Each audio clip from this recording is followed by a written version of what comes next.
Hey guys, welcome back to Rencon technologies private limited.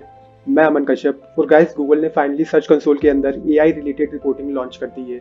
अब आप देख सकते हो कि आपकी वेबसाइट गूगल के एआई फीचर में कितनी बार अपीयर हो रही है। लेकिन इंटरेस्टिंग बात यह है, गूगल ने एआई ट्रैफिक नहीं दिखाया है, सिर्फ एआई विजिबिलिटी दिखाई है। और इसी वजह से एसईओ कम्युनिटी थोड़ी कंफ्यूज भी है। और एक इम्पॉर्टेंट बात, ये अपडेट अभी सभी वेबसाइट्स के लिए अवेलेबल नहीं है, ना ही फुली पब्लिक है और ना ही प्रॉपर बेटा रोल आउट में है। गूगल करेंटली इसे सिर्फ सिलेक्टेड कुछ वेबसाइट के साथ टेस्ट कर रहा है। तो आज इस अपडेट को सिंपल वे में समझते हैं। So without wasting any time, let's get started. Google ने दो नई रिपोर्ट लॉन्च की है, search generative AI report and discover generative AI report. अब इन दोनों को क्लियरली समझते हैं। सबसे पहले सर्च जनरेटिव एआई रिपोर्ट। ये रिपोर्ट गूगल सर्च के एआई फीचर के लिए है। मतलब अगर गूगल एआई ओवरव्यू या गूगल एआई मोड में आपकी वेबसाइट का यूआरएल शो होता है तो उसका इंप्रेशन यहाँ रिकॉर्ड होता है। इस रिपोर्ट में आप देख सकते हो impression, pages, countries, devices. Simple words में गूगल सर्च के एआई आंसर में आपकी वेबसाइट कितनी बार दिख रही है, ये रिपोर्ट उसका डेटा देती है। But important point, clicks and queries का डेटा नहीं मिलता, सिर्फ विजिबिलिटी शो होती है और उसी का डेटा मिलता है। Discover generative AI report. अब ये सेकेंड रिपोर्ट थोड़ी डिफरेंट है।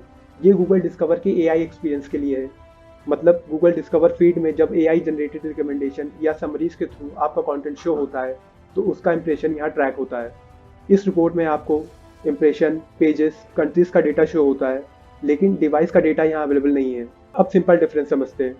सर्च रिपोर्ट में एआई ओवरव्यू या एआई मोड में आपकी वेबसाइट शो होती है तो उसका इंप्रेशन यहाँ ट्रैक होता है। और डिस्कवर रिपोर्ट में डिस्कवर फीड के एआई पावर्ड कंटेंट में आपकी वेबसाइट शो होती है तो उसे यहाँ पे ट्रैक किया जाता है, उसका इंप्रेशन यहाँ रिकॉर्ड होता है। Important missing data. अब ये सबसे इंपॉर्टेंट पार्ट है। इस रिपोर्ट में अभी भी मिसिंग है clicks, CTR, queries and keywords. मतलब आपको सिर्फ इतना पता चलेगा कि आपकी वेबसाइट शो हुई है एआई ओवरव्यू या एआई मोड में, लेकिन किस कीवर्ड पर हुई है और कितना ट्रैफिक आया है ये अभी नहीं पता चलेगा। अब यहाँ एक और इंटरेस्टिंग पॉइंट है। सर्च और डिस्कवर में इंप्रेशन अलग तरीके से काउंट होता है। एग्जाम्पल, अगर एआई ओवरव्यू में आपके दो यूआरएल शो होते हैं तो सर्च रिपोर्ट में इंप्रेशन काउंट होगा 1, लेकिन डिस्कवर में अगर दो यूआरएल शो होते हैं तो इंप्रेशन काउंट होगा 2। इसको आपको हमेशा ध्यान रखना है। अब एक क्वेश्चन ये भी है कि क्या जेमिनाई और सर्च लैब्स का डेटा इसमें इंक्लूडेड है? जवाब है नहीं। जेमिनाई, सर्च लैब्स एक्सपेरिमेंट या किसी एक्सटर्नल एआई टूल का डेटा इस रिपोर्ट में इंक्लूडेड नहीं होता। ये सिर्फ गूगल सर्च और डिस्कवर के एआई फीचर को ट्रैक करता है। तो गाइस, ये अपडेट डेफिनेटली इंपॉर्टेंट है क्योंकि पहली बार गूगल ने एआई विजिबिलिटी को सर्च कंसोल में ट्रैक करना स्टार्ट किया है। बट अभी ये कंप्लीट परफॉर्मेंस रिपोर्ट नहीं है, ये सिर्फ एआई विजिबिलिटी रिपोर्ट है। फ्यूचर में अगर गूगल क्लिक्स और क्वेरीज ऐड करता है तब ये एसईओ के लिए और पावरफुल हो जाएगा। अब आप मुझे कमेंट्स में बताओ, क्या आपको ये एआई रिपोर्ट यूजफुल लग रही है या इनकम्प्लीट? और अगर वीडियो हेल्पफुल लगी हो तो लाइक करो, चैनल को सब्सक्राइब करो। वो मिलते हैं नेक्स्ट वीडियो में।